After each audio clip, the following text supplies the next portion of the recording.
Wherefore, Series 3, Episode 47.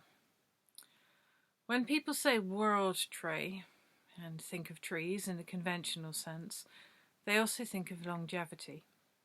If regular trees can live for hundreds, even thousands of years, then it is reasonable to imagine that a world tree would live for a very long time, possibly forever. The same cannot be said of a parsnip. Not even a world tree parsnip. They die back in the winter. And even if you are pretty sure that your slowworm is the incarnation of a giant mythic serpent, slowworms hibernate. On the world tree front, Stroud gets a bit quieter in the autumn. Many things turn out to be more cyclical in practice than you might expect. Reality has all kinds of tides and seasons. We are also a lot more shifting, tidal, and unreliable than we like to admit to ourselves. Everyone knows that the man in the moon has his different face and different times, although he doesn't wear his moon face so often these days. But we're all odd in our own ways, we're all complicated. Autumn comes slowly this year. Most of the trees are still green into October. All of the slowworms, who are really a giant mythical snake, start looking for snug spots to overwinter. All of the people who are also rhubarb start letting their leaves die back, even if you can't see those leaves most of the time. Many are drawing nutrients down into their roots ready for next year. A few are making unconscious preparations for flowering and splitting. Stroud has quite a rhubarb cult at this point, but they're quiet and happy and producing very little drama. It's not really in the nature of rhubarb to do drama, so there haven't been many stories to tell about them. In theory, what a world tree is for is getting about between different worlds. World parsnips that go to sleep in the autumn clearly can't deliver on that score. And of course it isn't squirrels who scuttle up and down parsnips carrying messages between the worlds. The scale is all wrong. Spiders, on the other hand, can scuttle down a parsnip plant very nicely, and it's not a coincidence that we get more of them at this time of year. There are always other options for moving between worlds. There are those who say that the boundaries get thin around Halloween. There are difficulties with so many different mythologies at play, and all of them true.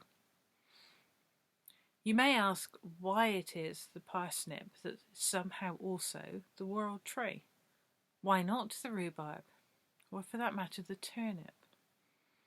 What singles out one vegetable as being more magically significant than another?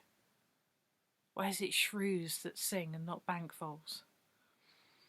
These may in fact be the most important philosophical questions of our times, but they remain wholly unanswerable. Some things are very hard to explain, and many of those hard to explain things have decided that Stroud and its surrounding valleys are an excellent place to take up residence.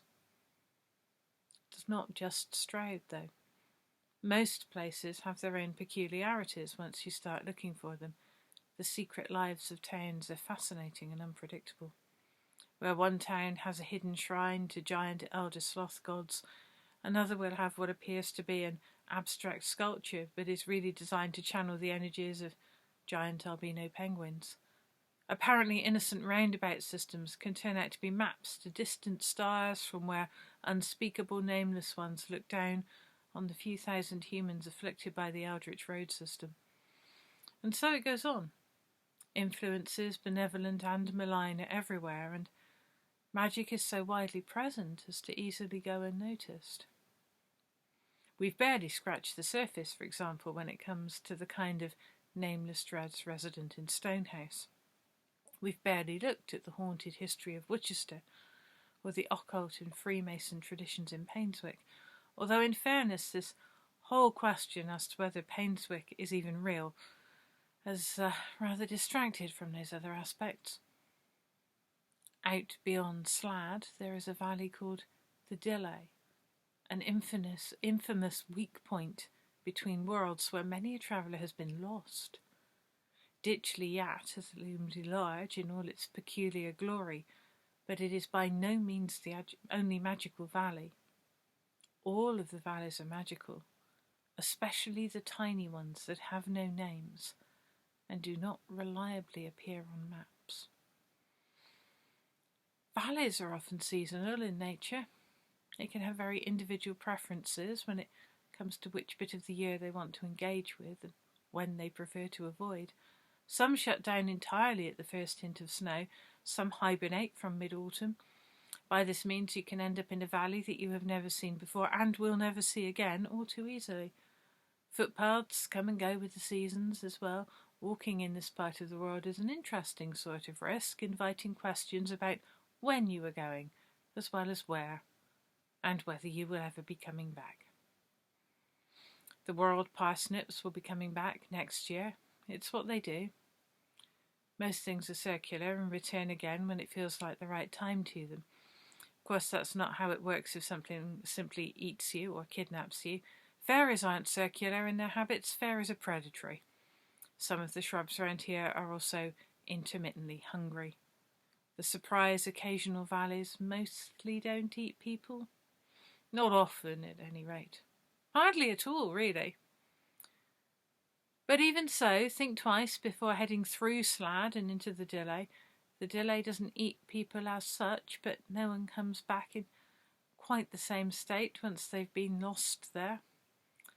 The same can be said of some of the pubs, but it may be as well not to name names. Try not to be in Bisley Old Road Cemetery at the moment when the sun sets. Try to avoid being on the ley line of unreasonable desire when Venus is high in the sky over Stroud. And of course there's no knowing what impact being you will have. Somewhere, perhaps a corner of the world that has always seemed innocent is waiting for you and only you. Somewhere a ley line might be waiting to form that will depend on the presence of your body in relation to some object or location that means nothing to you now. People tend to think of magic in terms of what they can do with it. Sometimes it is better to ask what magic might be inclined to do to you. And here endeth today's somewhat rambling lesson. Make of it what you will.